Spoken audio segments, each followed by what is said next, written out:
Donald Trump's people are in damage control mode, particularly after the last week or so that he's had. I missed the CNN broadcast where Rudy Giuliani spoke.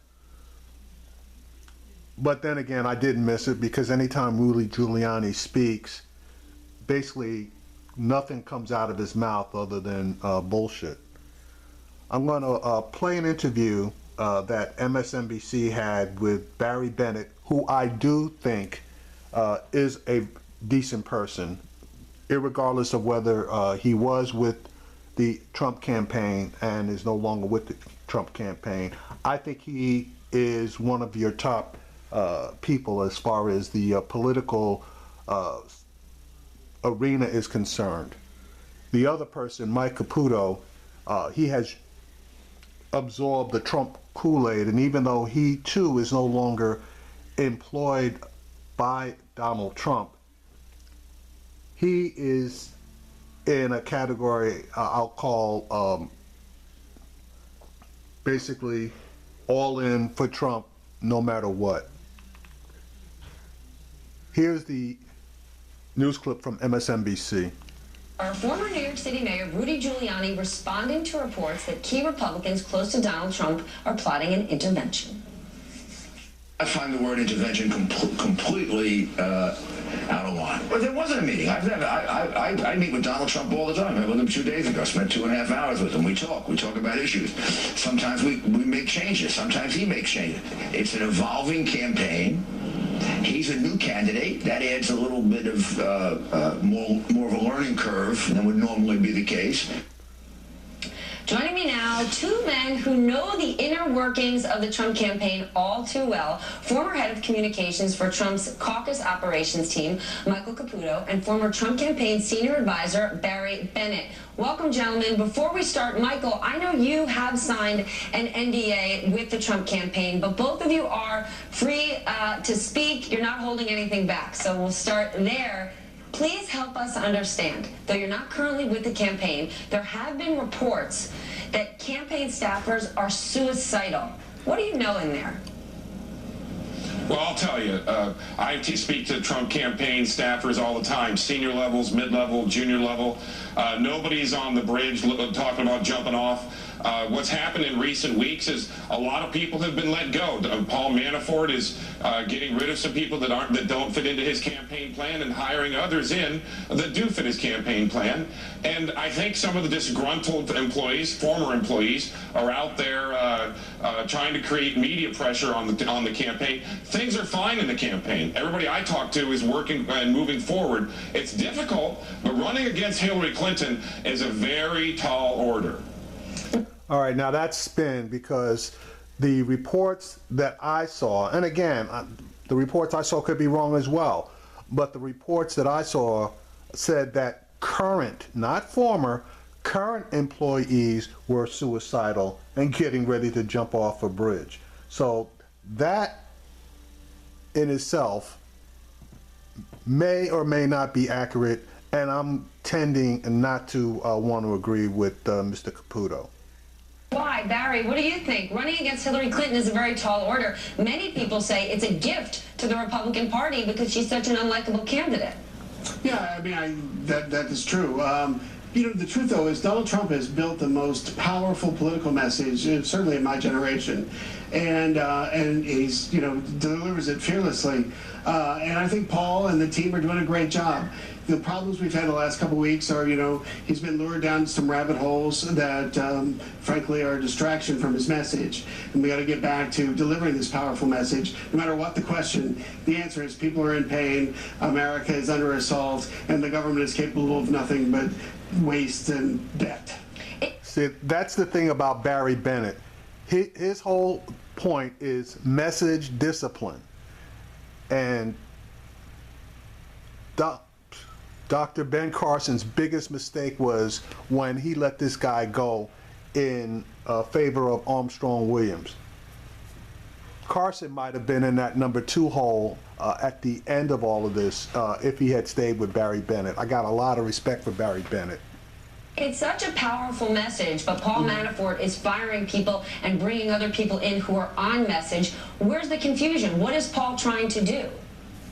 Well, I don't know who he's firing. I mean, you know, I assume they're talking about Brookover. Brookover's contract was just for the convention, so I don't know of any firing going on. They're adding so many people now. I mean, it's a real campaign. You know, they've reached parity, or at least very close to parity on finance now. Money's not going to be a determining factor.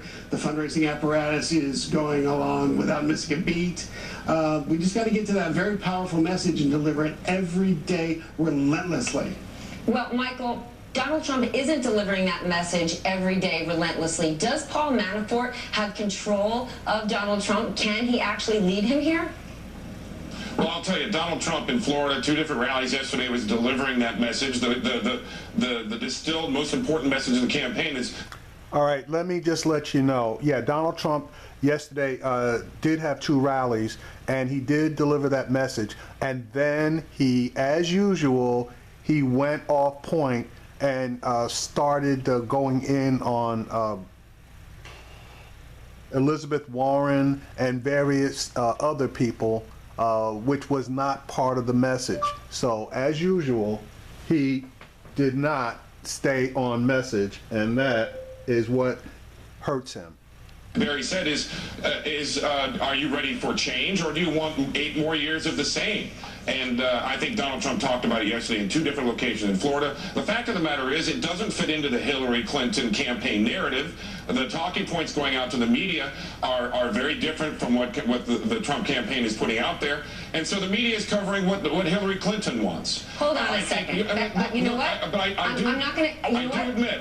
Michael, I'm not going to allow that.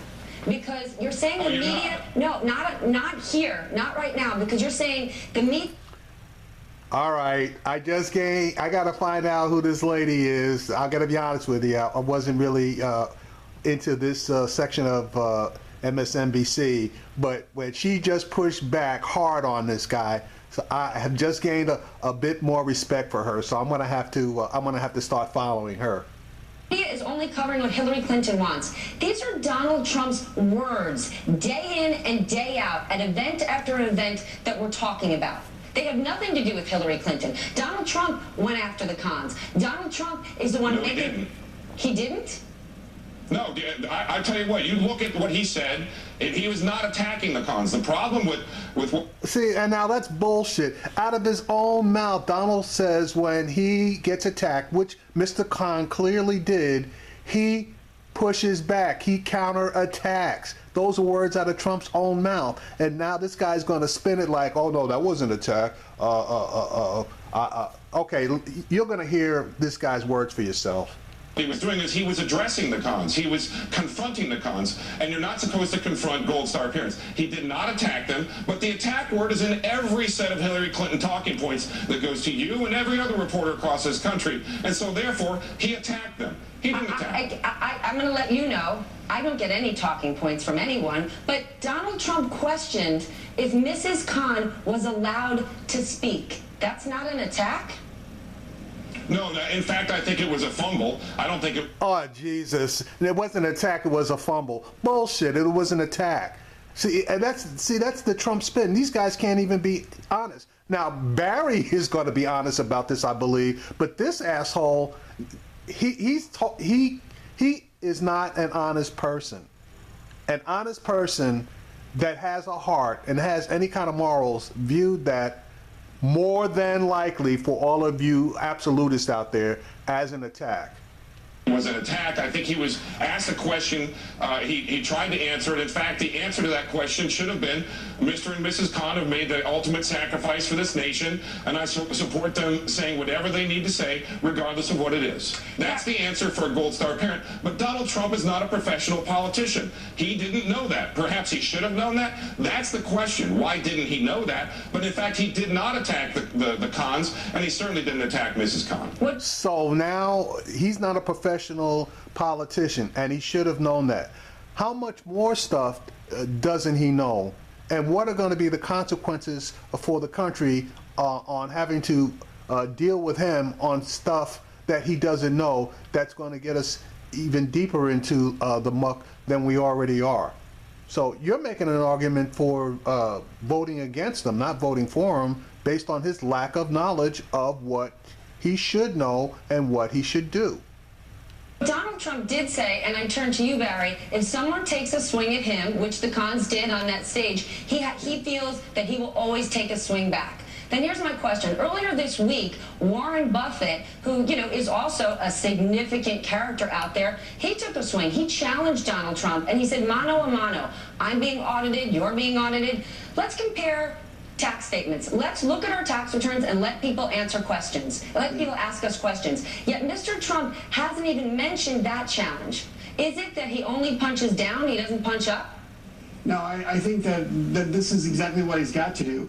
He's got to forget about the last 4 days and think about the next 4 days. And when someone like that comes at you with an attack, ignore that.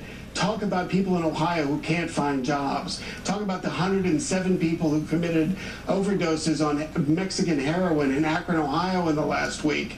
Talk about the VA hospital in Denver, which is approaching 4 times budget and still isn't operable. I mean, those are the things that people want to hear about. That's what he needs to talk about. Don't get in fights with anybody. Talk about your message.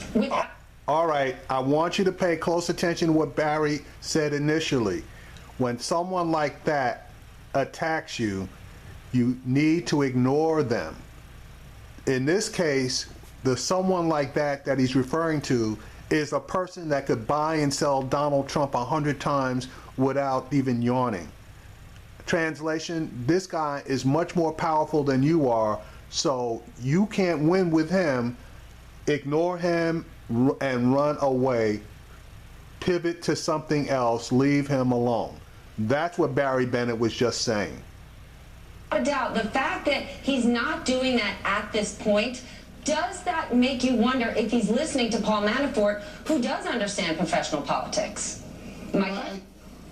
Well, I'll tell you, I've seen Paul and Mr. Trump interact. I know Barry has too. Mr. Trump takes Paul's counsel very, very seriously. This is a campaign that's still in a learning mode. We don't have a professional politician at the helm. And I think when Labor Day rolls around, you're going to see a campaign that's more clearly on message, more specifically on the issues, talking about the things that Barry was talking about, all very important issues. There's still time to move this ship in the right direction. I believe it's moving in the right direction. Take a look at the fundraising. They're nearly on parity. When the gun goes off at the starting line on Labor Day, Donald Trump's going to be positioned well, and he'll be talking about the issues. Hold on. Okay. All we heard previously was that when Trump was running through the primaries, that from Paul Manafort was that as soon as he won, he was going to pivot. That's all we heard. Trump won a good, I want to say, 6.5 weeks ago. It was clear that he was a nominee, and everybody was basically dropping out, okay, or had dropped out. He didn't pivot. He had 5.5 weeks that he could have relentlessly attacked Hillary Clinton, and he didn't. There was no pivot. Then here comes the convention. He knows he's got, the spot locked down. He still doesn't pivot. Then here come the attacks from the DNC, which, if he didn't expect those, then he really should drop out of the race. And he allowed himself to be moved here, there, and everywhere. And Clinton was right. If a tweet can get under this guy's skin, which they consistently do, there's a problem here. So now we gotta wait. This is the beginning of August. Now we gotta wait another whole month before they actually start their campaign. That is a bunch of crap. That's a bunch of crap. That occurs only when you have a very, very late Republican or Democratic convention, i.e., as in the middle of August. They give them a little bit of time off, and then right after Labor Day is when they go into full swing. These conventions occurred in July, so they are going to have much more time than, I guess, the traditional campaigns for Republicans and Democrats. So to have to wait till after Labor Day for this guy to pivot and actually start up his run doesn't make sense. I'm confident he'll be victorious in November. Why do we have to wait till Labor Day? If his message is so clear and it is about jobs and the economy and the threat of terror, why not get that message out clearly today? Why do we need to wait until Labor Day? Barry? Well, I think Labor Day is the traditional start. That's why I started about Labor Day. But I mean, this morning they announced that, new unemployment claims exceeded 3,000 more than last week. Okay, that's a number I'd be talking about, because this is a sign of the Obama economic policies just continue to fail. 1.2% economic growth last quarter. People in Youngstown, in Pittsburgh, in Toledo, they can't take it anymore. They need a champion, and he's their champion. All right, gentlemen, thank you so much, Barry, Michael, for joining me this morning.